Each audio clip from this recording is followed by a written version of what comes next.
was mine, nothing to deny. What's up, y'all? This is MJTV, and I'm back with another video. Y'all already know what time it is. It's Monday night, and y'all know that's Love and Hip Hop Atlanta. But before we get into this episode, if you have not subscribed to this channel, stop, go down, hit that subscribe button. Also, make sure you hit that notification bell so whenever I do post content, you can be notified, because you never know what kind of tea I'm catching or what I want to talk about. But let's get into this episode.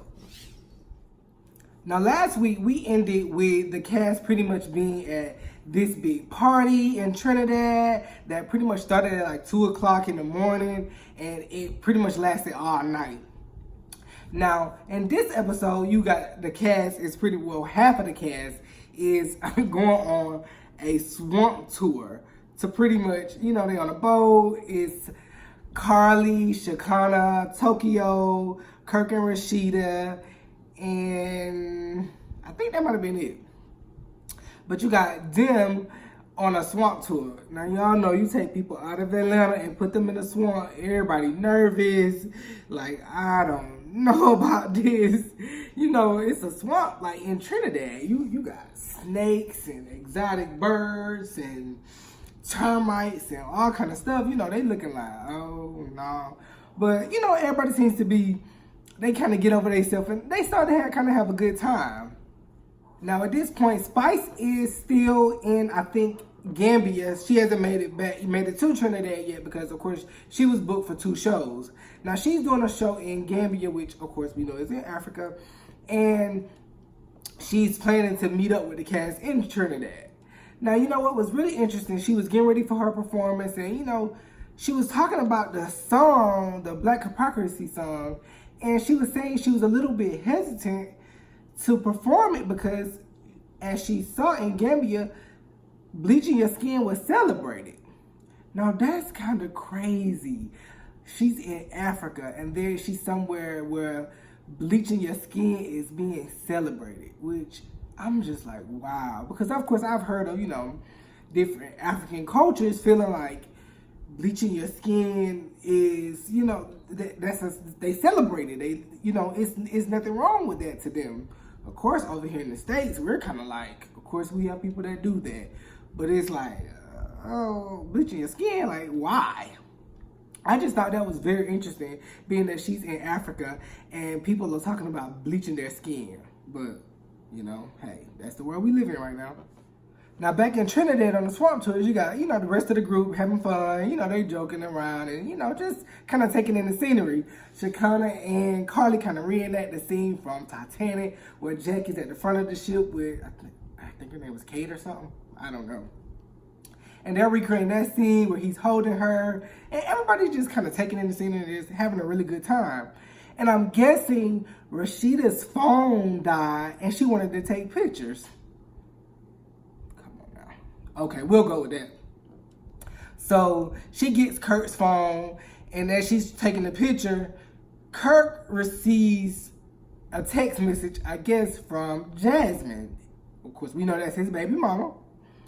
And Rasheeda looks like, who is this?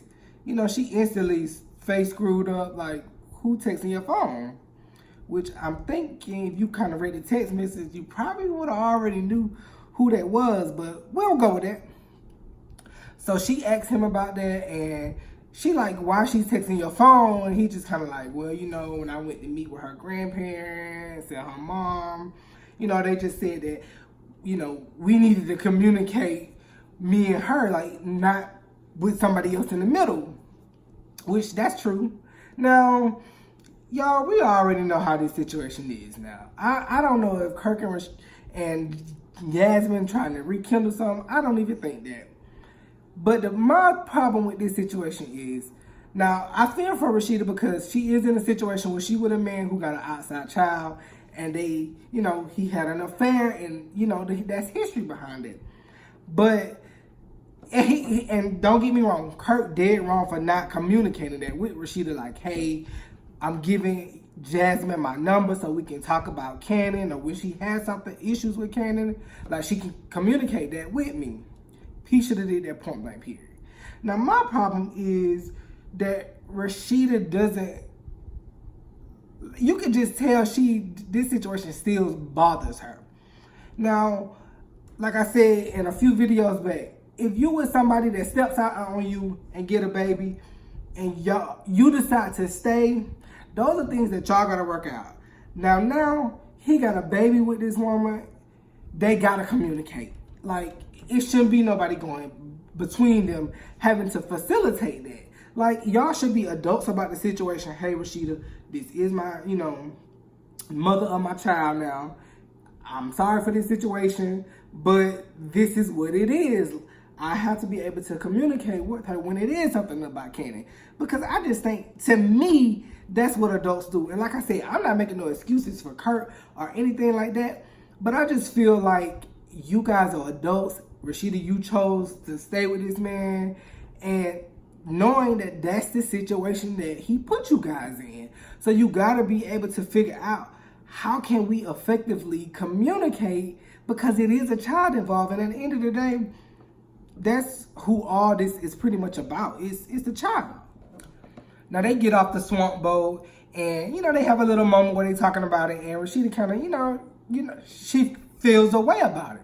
So later on, they kind of have a girls moment, just her and the girls. It was her, Shakana, Mimi, and Bambi comes in.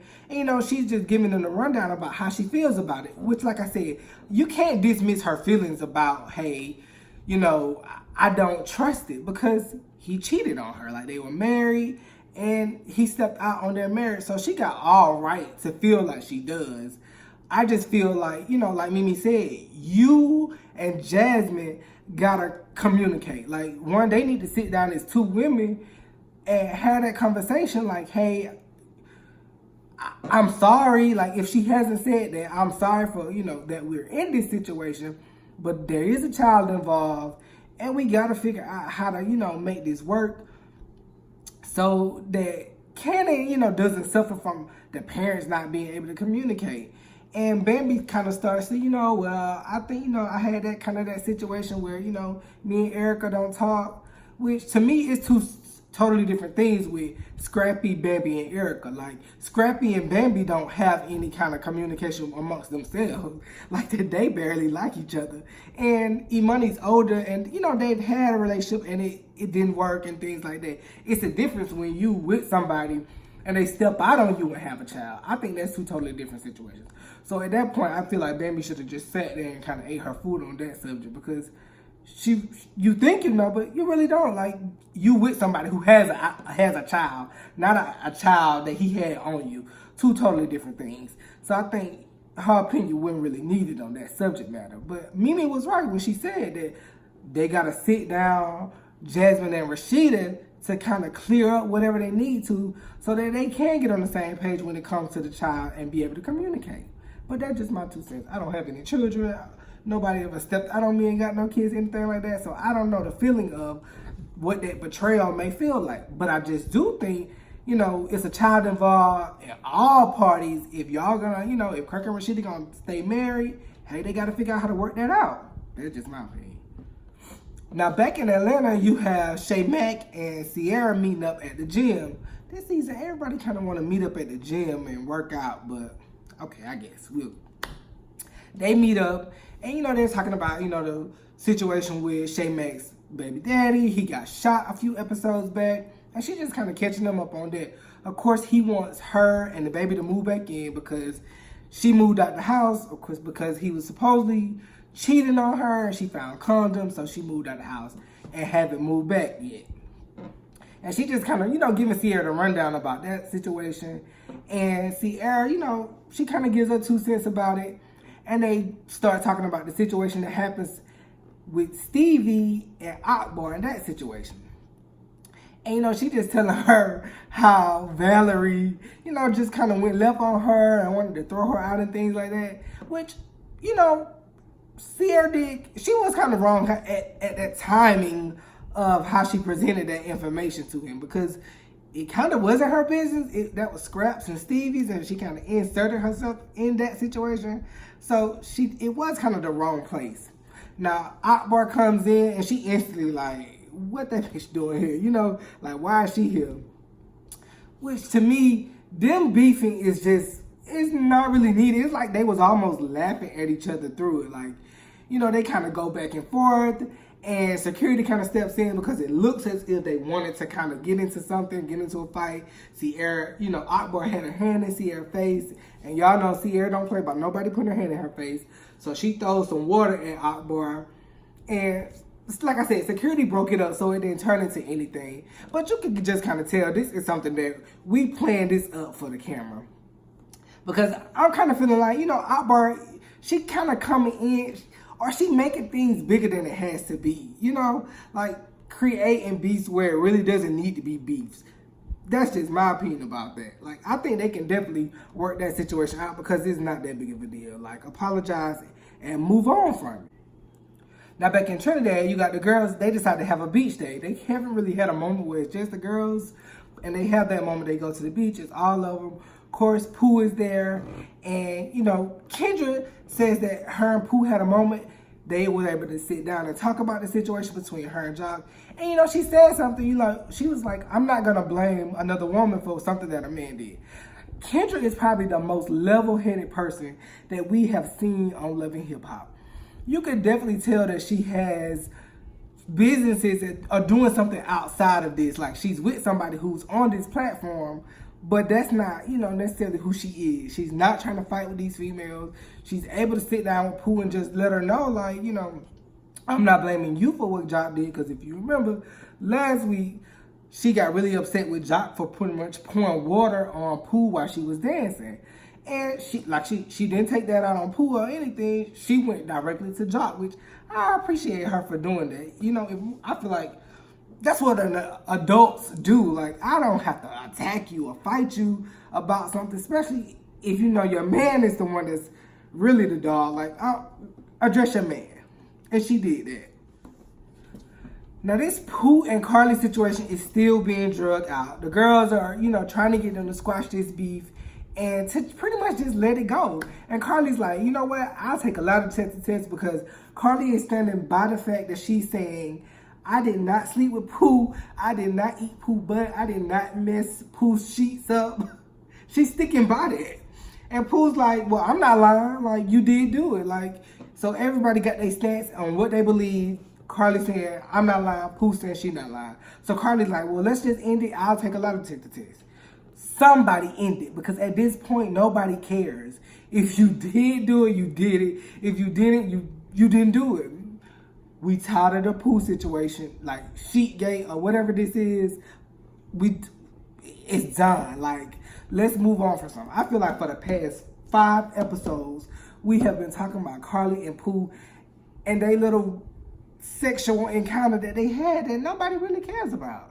But hopefully, the next episode, we can dead that and move on to something else. Because at this point, it's done. It's over and done.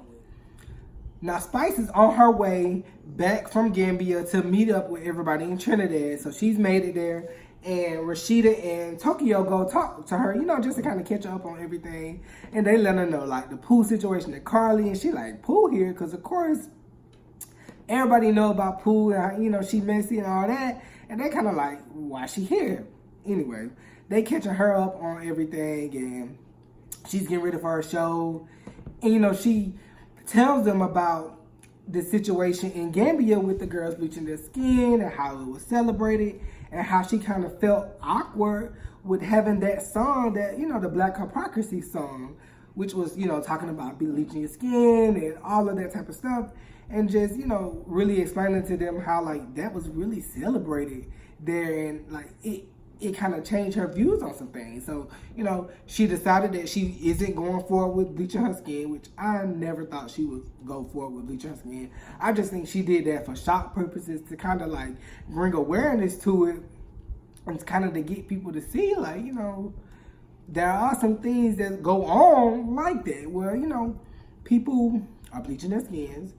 People of a certain skin tone, you know, they get certain privileges and things like that, which it is some truth to it.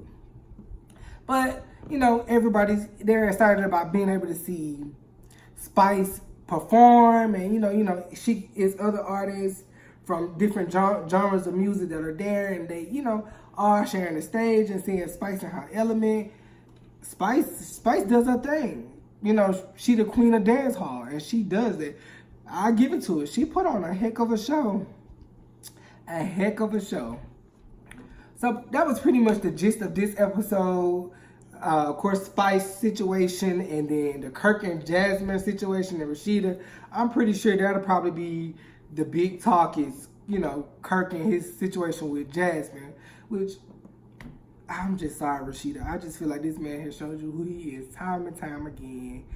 And you just gotta believe him. Like, even if it ain't with Jasmine right now, girl, you gotta keep that eye on Kirk like that. He Kirk. But yeah, that was this episode. I think they filmed the reunion maybe this week, if I'm not mistaken. Don't quote me on that, but if I find out any little tidbits from the reunion, I'll definitely post it in my community page and, let y'all know what's going on.